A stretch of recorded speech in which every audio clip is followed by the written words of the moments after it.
എല്ലാവർക്കും നമസ്കാരം. കൊമേഴ്സ് ഗൈഡിന്റെ മറ്റൊരു ഓൺലൈൻ ക്ലാസ്സിലേക്ക് എല്ലാവരെയും സ്വാഗതം ചെയ്യുന്നു. കേരള PSCയുടെ സ്റ്റാറ്റിസ്റ്റിക്കൽ അസിസ്റ്റന്റ് ഗ്രേഡ് 2 2025 നടക്കാനിരിക്കുന്ന എക്സാമിന്റെ കൊമേഴ്സ് ഏരിയ എന്നുള്ള സെക്കൻഡ് മൊഡ്യൂളിലെ അക്കൗണ്ടിംഗ് കോൺസെപ്റ്റ്സ് ആണ് നമ്മൾ ഇന്നത്തെ ക്ലാസ്സിൽ ഡിസ്കസ് ചെയ്യാൻ പോകുന്നത്. അക്കൗണ്ടിംഗ് സിലബസിലെ തന്നെ ഏറ്റവും പ്രധാനപ്പെട്ട ഒരു ഭാഗമാണ് അക്കൗണ്ടിംഗ് കോൺസെപ്റ്റ്സ്. ഈ ഭാഗത്ത് നിന്ന് നമുക്ക് ഉറപ്പായിട്ടും ചോദ്യങ്ങൾ പ്രതീക്ഷിക്കാം. എന്താണ് accounting concepts? Accounting concepts are the basic assumptions that form the foundation of accounting. അതായത് അക്കൗണ്ടിങ്ങിന്റെ ബേസ് ആയിട്ടുള്ള കുറച്ച് അസംഷൻസ് ഉണ്ട്, അല്ലെങ്കിൽ കുറച്ച് റൂൾസ് ഉണ്ട്. ഇതിനെയാണ് അക്കൗണ്ടിംഗ് കോൺസെപ്റ്റ്സ് എന്ന് പറയുന്നത്. They provide a framework for recording and reporting financial transactions. അതായത് ഒരു ബിസിനസ്സിലെ ഫൈനാൻഷ്യൽ ട്രാൻസാക്ഷൻസ് എങ്ങനെ റെക്കോർഡ് ചെയ്യണം, എങ്ങനെ റിപ്പോർട്ട് ചെയ്യണം എന്നതിന്റെ ഫ്രെയിം വർക്ക് ആണ് അക്കൗണ്ടിംഗ് കോൺസെപ്റ്റ്സ് പ്രൊവൈഡ് ചെയ്യുന്നത്. ഇമ്പോർട്ടന്റ് ആയിട്ടുള്ള കുറച്ച് അക്കൗണ്ടിംഗ് കോൺസെപ്റ്റ്സ് നമുക്ക് പഠിക്കാനുണ്ട്. അതിൽ ഏറ്റവും പ്രധാനപ്പെട്ടതാണ് ബിസിനസ് എൻറ്റിറ്റി കോൺസെപ്റ്റ്.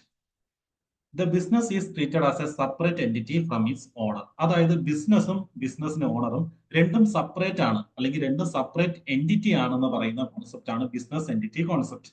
വേറെ രീതിയിൽ പറയുകയാണെങ്കിൽ ബിസിനസിന് സ്വന്തമായിട്ടുള്ള ഒരു നിലനിൽപ്പുണ്ട്, okay, which is separated from the owner.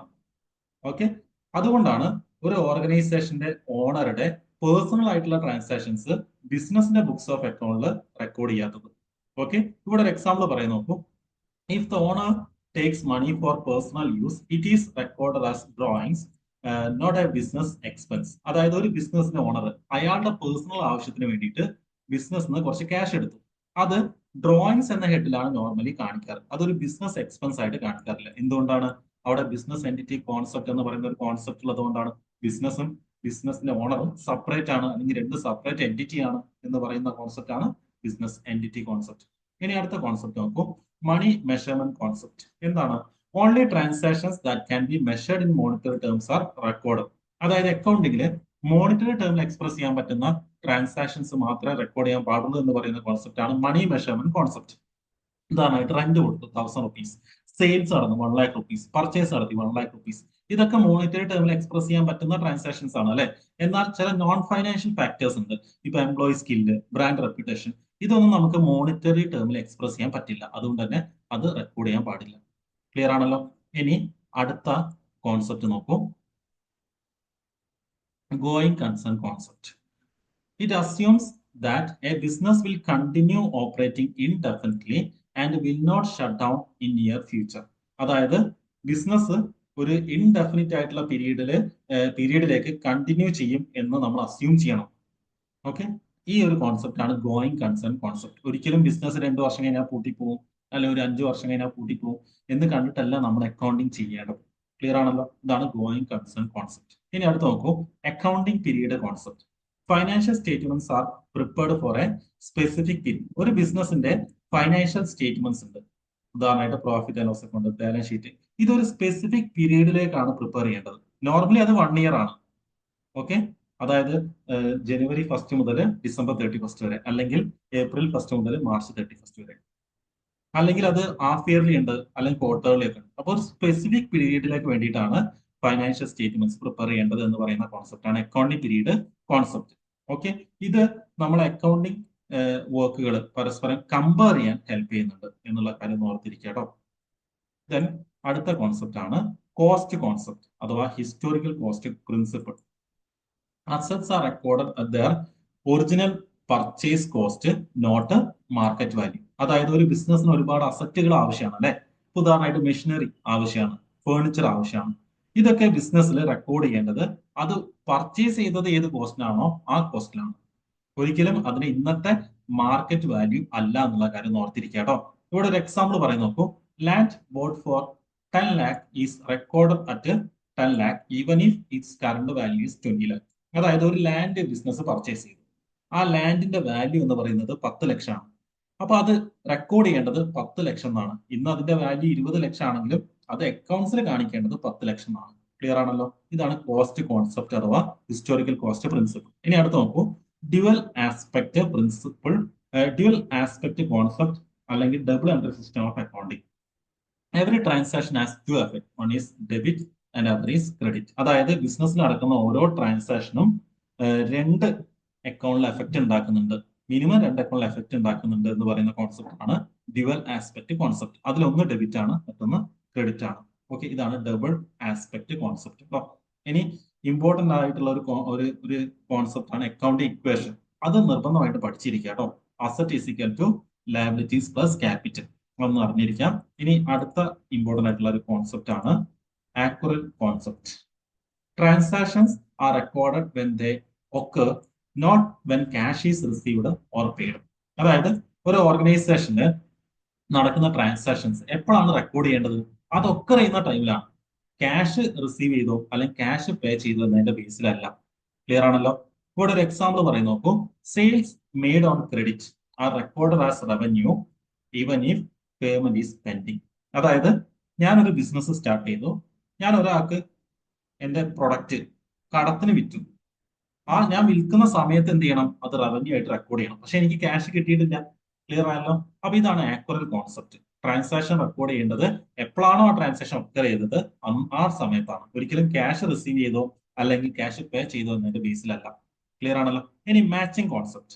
Expenses must be matched with the revenue the generate in the same period. അതായത് ഒരേ പീരീഡിൽ നടക്കുന്ന എക്സ്പെൻസുകളും റവന്യൂസും മാച്ച് ചെയ്യണം. എന്തിനു വേണ്ടിയിട്ടാണ് മാച്ച് ചെയ്യുന്നത്? ആ ഒരു പീരീഡിലെ പ്രോഫിറ്റ് അല്ല ലോസ് ഐഡന്റിഫൈ ചെയ്യാൻ വേണ്ടിയിട്ടാണ്. അപ്പൊ സെയിം പീരീഡിൽ നടന്നിട്ടുള്ള എക്സ്പെൻസുകളും റവന്യൂ ആണ് എന്ത് ചെയ്യേണ്ടത്? മാച്ച് ചെയ്യേണ്ടത്. ക്ലിയർ ആണല്ലോ? അതാണ് മാച്ചിങ് കോൺസെപ്റ്റ് കേട്ടോ. ഇനി realisation concept. Revenue is recognised when it is earned and realisable. എന്താ അവിടെ പറയുന്നത്? അതായത് ഒരു ഓർഗനൈസേഷനിൽ റവന്യൂ അഥവാ വരുമാനം എപ്പോഴാണ് റെക്കഗ്നൈസ് ചെയ്യപ്പെടുന്നത്? ഒന്നെങ്കിൽ അത് ഏൺ ചെയ്യണം, അല്ലെങ്കിൽ അത് പിന്നീട് കിട്ടണം എന്നുള്ള രീതിയിൽ റിയലൈസബിൾ ആവണം. ക്ലിയർ ആണല്ലോ? ഓക്കെ, ഇവിടെ എക്സാമ്പിൾ പറയുന്ന നോക്കൂ. A company records revenue only when goods are delivered, not when an order is received. അതായത് ഒരു കമ്പനി എപ്പോഴാണ് റവന്യൂ റെക്കോർഡ് ചെയ്യുക? എപ്പോഴാണ് പ്രൊഡക്റ്റ് ഡെലിവർ ചെയ്തത് ആ സമയത്താണ്, അല്ലെ? ഒരിക്കലും ഓർഡർ റിസീവ് ചെയ്യുമ്പോഴല്ല. ഇതാണ് റിയലൈസേഷൻ കോൺസെപ്റ്റിൽ പറയുന്നത് കേട്ടോ. Revenue is recognised only when it is earned or realised. ഇനി അടുത്ത് നോക്കൂ. Consistency concept. The consistency concept states that a business should use the same accounting methods and policies year after year to ensure comparability of financial statement over time. അതായത് കമ്പനിയിൽ include ചെയ്യുന്ന accounting മെത്തേഡ്സും പോളിസീസും ഓരോ വർഷവും change ചെയ്യും. ഇത് continuous ആയിട്ട് അല്ലെങ്കിൽ consistent ആയിട്ട് ഫോളോ ചെയ്യണം. എന്നാലേ നമുക്ക് ഫൈനാൻഷ്യൽ സ്റ്റേറ്റ്മെന്റ് കമ്പയർ ചെയ്യുന്നതൊക്കെ പോസിബിൾ ആവുള്ളൂ. ഇനി ഏതെങ്കിലും ഒരു അക്കൗണ്ടിങ് മെത്തേഡ് അല്ലെങ്കിൽ ഏതെങ്കിലും ഒരു അക്കൗണ്ടിങ് പോളിസി ചേഞ്ച് ചെയ്യുന്നുണ്ടെങ്കിൽ അത് ഫൈനാൻഷ്യൽ സ്റ്റേറ്റ്മെന്റിൽ ഡിസ്ക്ലോസ് ചെയ്യണം എന്ന് പറയുന്ന കോൺസെപ്റ്റ് ആണ് കൺസിസ്റ്റൻസി കോൺസെപ്റ്റ്. ക്ലിയർ ആണല്ലോ? ഇപ്പൊ കൺസിസ്റ്റന്റ് ആയിട്ട് അക്കൗണ്ടിങ് മെത്തേഡ്സും പോളിസീസും ഉപയോഗിക്കണം അല്ലെങ്കിൽ ഫോളോ ചെയ്യണം എന്ന് പറയുന്ന കോൺസെപ്റ്റ് ആണ് കൺസിസ്റ്റൻസി കോൺസെപ്റ്റ്. ക്ലിയർ ആണല്ലോ അല്ലെ? ഓക്കെ, ഇനി ഈ ഭാഗത്തു നിന്നുള്ള കുറച്ച് ക്വസ്റ്റ്യൻസ് നമുക്കൊന്ന് ഡിസ്കസ് ചെയ്ത് നോക്കാം. ഒന്നാമത്തെ question, which concept assume that a business will continue to operate indefinitely. അതായത് ബിസിനസ് ഇൻഡെഫിനിറ്റ്ലി കണ്ടിന്യൂ ചെയ്യുന്നുണ്ട് എന്ന് പറയുന്ന കോൺസെപ്റ്റ് ഏതാണ്?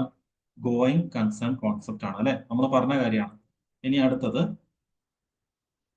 According to which concept only monetary transactions are recorded in accounting.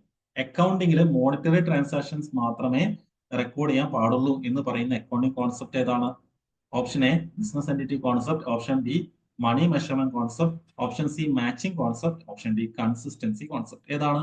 Money measurement concept ആണ്, അല്ലെ? നമ്മൾ പറഞ്ഞ കാര്യമാണ്, അല്ലെ? ഓക്കെ, ഇനി അടുത്തത്, the principle that requires expense to be recorded in the same period as the related revenue is called.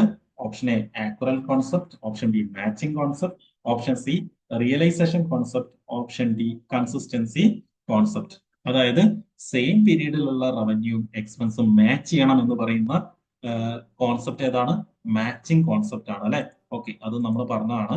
ഇനി അടുത്തത്, which concept separate business transactions from the personal transaction of owner. അതായത് ഒരു ബിസിനസിന്റെ ട്രാൻസാക്ഷനും ഓണറുടെ പേഴ്സണൽ ട്രാൻസാക്ഷനും സെപ്പറേറ്റ് ആണ് എന്ന് പറയുന്ന concept ഏതാണ്? Option A cost concept ഉണ്ട്, option B business entity concept, option C dual aspect concept, option D conservatism concept. ഏതാണ്? Business entity concept ആണ്, അല്ലെ? അതിലാണ് പറയുന്നത് ബിസിനസിന്റെ ഓണറും സെപ്പറേറ്റ് എൻറ്റിറ്റി ആണ്. ക്ലിയർ ആണല്ലോ? ഓക്കെ, ഇനി അടുത്ത ക്വസ്റ്റ്യൻ നോക്കൂ. under which concept are asset recorded at their original purchase price? Option A, going concern concept. Option B, cost concept. Option C, realization concept. Option D, consistency concept. അതായത് asset original purchase പ്രൈസിൽ record ചെയ്യണം അഥവാ original കോസ്റ്റിൽ record ചെയ്യണം എന്ന് പറയുന്ന concept ഏതാണ്? Cost concept ആണ് അല്ലെ. ഓക്കെ, ദെൻ അടുത്തത് which concept state that revenue should be recognized when it is earned? Option A, matching concept. Option B, realization concept. Option C, dual aspect concept. Option D, money measurement concept. അതായത് എപ്പോഴാണോ revenue earn ചെയ്യുന്നത് അപ്പോഴാണ് revenue recognise ചെയ്യപ്പെടേണ്ടത് എന്ന് പറയുന്ന concept ഏതാണ്? Realisation concept ആണ് അല്ലെ. Okay, clear ആണല്ലോ. ദെൻ അടുത്ത ചോദ്യം. ഇത്രയാണ് നമ്മൾ ഇന്നത്തെ ക്ലാസ്സിൽ ഡിസ്കസ് ചെയ്യുന്നത്. നിങ്ങൾക്ക് ക്ലാസ് ഇഷ്ടപ്പെട്ടിട്ടുണ്ടെങ്കിൽ നിങ്ങൾ ലൈക്ക് ചെയ്യുക. ഈ എക്സാം എഴുതുന്ന നിങ്ങളെ ഫ്രണ്ട്സിന് ക്ലാസ് ഷെയർ ചെയ്ത് കൊടുക്കുക. ചാനൽ സബ്സ്ക്രൈബ് ചെയ്യാത്തവർ സബ്സ്ക്രൈബ് ചെയ്യാം. നമ്മൾ കൂടുതലും ഫ്രീ ക്ലാസ്സസ് ആണ് നിങ്ങൾക്ക് പ്രൊവൈഡ് ചെയ്യുന്നത്. ബാക്കി നമുക്ക് അടുത്ത ക്ലാസ്സിൽ ഡിസ്കസ് ചെയ്യാം. Okay, thank you.